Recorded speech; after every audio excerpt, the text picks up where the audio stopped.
He will not eat in this house for 1 week. Bet me and see.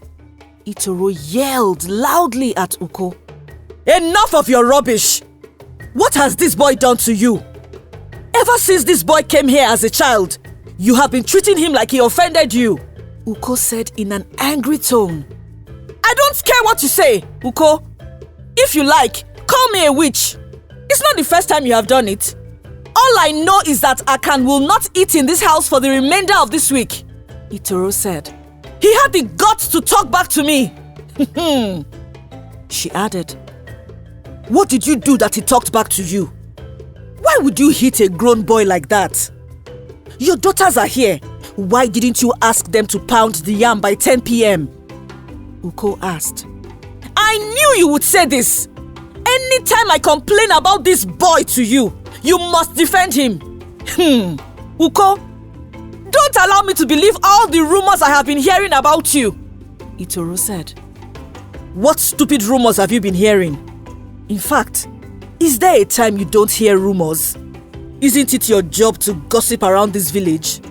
Uko mocked Itoro. Hey! Since you really want me to talk, I will talk. Do you think I don't know that Akan is your son? Or is it because I have not said anything since? Itoro said. Immediately after Itoro said that, Uko burst into laughter. Of all the things he had expected Itoro to say, that was the least. Is that all? I thought you had something better to say, Uko said. Then he walked out on Itoro. The reason Itoro was arguing with Uko, her husband, was because that evening, Itoro had ordered Akan to prepare pounded yam for her. It was almost 10 p.m. and by this time, Itoro's daughters were already asleep. Auntie, please let me do it tomorrow. I am exhausted and all my body hurts. What about the rice I made this evening? Would you like me to serve you again? Akan asked politely. That whole day, Akan had worked so hard. He did all the house chores, fetched water from the stream which was very far from where they lived, went to their farmland to help clear it, then went to the market in the evening and returned home to cook dinner. And all of these made him very exhausted. Itoro expected that Akan would go straight to the kitchen when she ordered him to cook for her by 10 p.m. But when Akan said he couldn't, she became very mad and began to yell at him. That was when Uko was forced to step in. When Uko heard what Itoro had asked Akan to do, he became mad at Itoro too and raised his voice at her. Thankfully, at the end of their argument, Uko warned Akan not to dare cook by that time, or else he would discipline him. In the past few months, Uko continually made things very difficult for Itoro, and when she could not take it anymore, she devised a plan.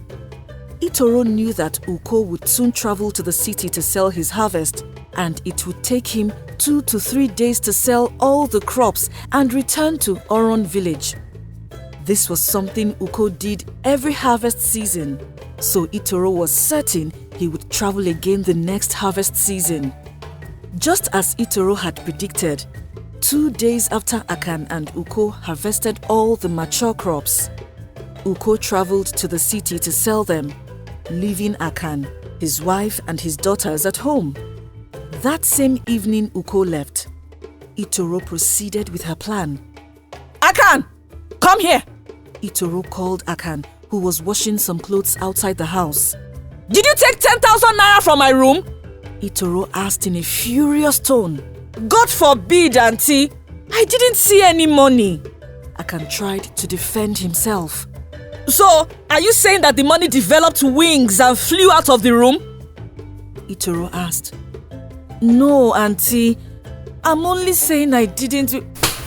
Before Akan could complete his sentence, Itoro landed a slap on his right cheek. Auntie, but I didn't take your money, Akan said while holding back his tears. You think today is one of those days my husband will defend you? Look around. He's not here, Itoro said. But, Auntie, I'm innocent. Maybe you can ask Mfon and if they saw the money, Akan said. Oh! So now you're saying that my daughters are thieves? Itoro said. No, auntie. I'm only suggesting that you ask them. I didn't say they took your money, Akan said. Look, Akan, if you don't provide my money this night, get ready to leave my house, Itoro barked. As soon as Itoro said that, Akan fell to his knees and began begging her. Auntie, please, I didn't take your money. I don't even know where you kept it. I haven't entered your room since morning. Akan tried to defend himself. You know what? Go inside and pack your things. You are leaving right now. Go back to your God-forsaken father's house. Go and steal their money. I don't have more money for you to steal. Itoro barked. Auntie, please. I have never stolen anything in my life. I didn't take your money, Akan said while crying. I'm going out now. If you know what's good for you, I don't want to come back and see you in this house, Itoro said before walking out of the room. Knowing who Itoro was, Akan knew that even if he begged her from that evening until the next morning, Itoro would not change her mind. Heartbroken that he was finally returning to his father's house after many years, Akan sat on the floor and cried for minutes. I'm a man now. Why should I always be at the mercy of this woman? Akan soliloquized. My father's house is not a forest. No matter how bad things are, we will survive, he added. After Akan convinced himself that he could survive in his father's house, he wiped his tears, got up, and went to his room to start packing. Even though Akan had no money, he knew he could go to a neighbor who was very fond of him to borrow some money to transport him back to his father's house. While packing his stuff that evening, Akan kept thinking of Uko. Uko had been very kind to him, and he took good care of him like he were his own son. Even though Akan did not wish to live in Uko's absence, he had no choice. He knew Itoro would relate everything to Uko when he returned from the city. Luckily for Akan, when he went to the neighbor's house that evening, she was very sad that Akan was about to leave. The woman knew all about Itoro's wicked attitude towards Akan, and she saw how Itoro had turned Akan into a slave while she treated her daughters like princesses. Sometimes, out of compassion, the woman would secretly give Akan some food and some money in case he needed to buy anything for himself. That evening, the woman tried to persuade Akan to travel the next day because it was getting late, but Akan insisted on returning to his father's house that evening. After the woman saw that Akan's mind was made up, she gave him more money than he had asked for. The money she gave Akan was enough to cover his transport fare and take care of his feeding for a couple of days. Please be safe, Akan. Don't forget to come and visit me whenever you have the chance. You are always welcome here, the woman said after Akan thanked her. 3 hours after leaving Itoro's house, Akan arrived at his father's house safely. Although his parents and siblings were shocked to see him, they were happy that he had returned home safely. In the past, Akan would visit his parents once or twice every 3 years, but he spoke to them often through Uko's phone, so they knew he was doing fine. To prevent things from getting worse, Akan refused to tell his parents what he had endured at Itoro's hands. Instead, he lied to them that he only wanted to surprise them and that he would return in a few days. Even though Akan had packed all of his belongings from Itoro's house, a part of him believed that when Uko returned from the city, he would come and get him. Unknown to Akan, destiny had other plans for him. Around the time Akan returned to his parents' house, the king of Oron had just passed away, and everyone believed that his son would take over the throne. just as it had been happening for decades. But then, something happened. The chief priest received a message from the gods that it was time for another family to take over the title of kingship. When the news traveled around the village, many people believed that the gods would select someone from a wealthy family. In the past, no commoner had ruled as king, so no one had expected what would happen next. After proper consultation with the gods, the chief priest and the kingmaker of Oron learned that the gods had chosen a very unusual family. It was no other than Akan's family. In fact, when the kingmaker learned that the gods had chosen Akan's family, he doubted it. In the area where Akan's parents lived, everyone knew them as paupers, and they knew Akan's father as a chronic debtor. There was even a time when Akan's father owed a man a lot of money, and when he couldn't pay it, the man had to report Akan's father to the king and the elders of their village. Are you sure about what you are saying? You know we cannot afford to give the people the wrong information. The kingmaker asked the chief priest. Have the gods ever lied to you? They have chosen the first son from that family as the king, and there is nothing we can do to change that. The chief priest responded. Precisely 2 weeks after returning, Akan was sleeping in the house that morning when one of his younger sisters told him that he had important visitors. At first, Akan thought it was Uko and his wife, but when he went to the living room, he was shocked to see the chief priest, the kingmaker, and some of the village elders waiting for him. When Akan heard he had been chosen as the next king of Oron, he could not believe it. It was almost like a dream to him. Even though the chief priest and the kingmaker explained several times that the gods had chosen him, Akan still struggled to wrap his head around everything. A month after Akan found out that he was the next king, he was officially coronated as the king of Oron, and in the twinkling of an eye, his life and that of his entire family changed completely. Before Akan was coronated, the rumors of him being the next king had reached Itoro and her daughters, but they didn't believe it until they witnessed Akan being crowned the king on his coronation day.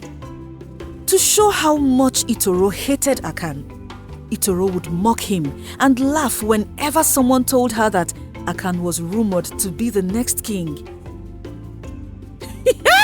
How can someone like Akan become the next king when there are better men in our village? You guys are so funny. Please, stop spreading lies.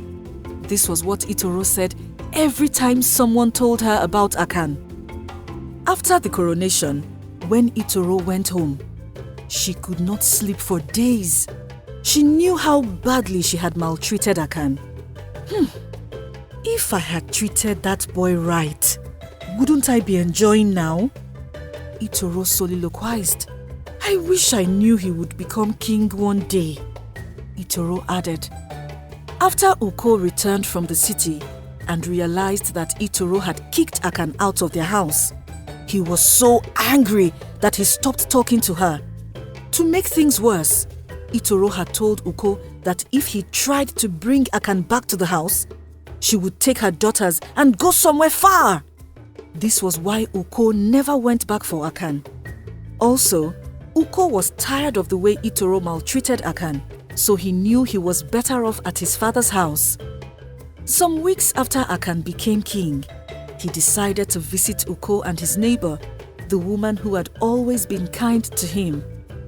That day, Itoro, Uko, and their daughters were at home when some cars drove into their compound. Out of curiosity, Uko went outside to see who it was, and when he realized that it was Akan and some of the palace guards, he hugged Akan tightly and broke into tears. Ah, my son! If I say that you have made me proud, that would be an understatement, Uko said. While Uko was still talking to Akan, Itoro came out, walked to Akan, and fell to her knees. Please forgive me, my son. I'm sorry for how I treated you. It was the devil who pushed me, Itoro said. That was the first time she had called Akan my son in all the years he had lived with them. I have forgiven you, Auntie. I hold no grudges against you, Akan said as he tried to help Itoro back on her feet. I brought some gifts for you to show gratitude for helping me all those years I lived under your roof, he added. Then he beckoned at his guards to open the car boot and take out the gifts. When Uko and Itoro saw the gifts Akan had brought for them, Itoro could not stop shouting excitedly. There were bags of rice, clothes, lots of foodstuffs, and even some money. Not only that, but Akan also gave Uko one of the big farmlands he received as a gift after he was coronated as king. After Akan visited Uko and Itoro, he also went to the neighbor's house, the woman who had been helping him secretly. He gave her some gifts and money and then promised to sponsor her young children to school. As for Itoro, even though Akan forgave her, treated her nicely, and gave her gifts whenever he visited, Itoro could not forget all the horrible things she did to and said to Akan. And as a result, she lived in regret until she passed away. Akan continued to rule Oron village until his old age, and he made history as the youngest king to ever rule the village of Oron. The end. Did you enjoy this story? Tell us your favorite part in the comment section below. Please like, share and subscribe to our channel. Also, do not forget to follow our channel on Facebook and Instagram. Thank you.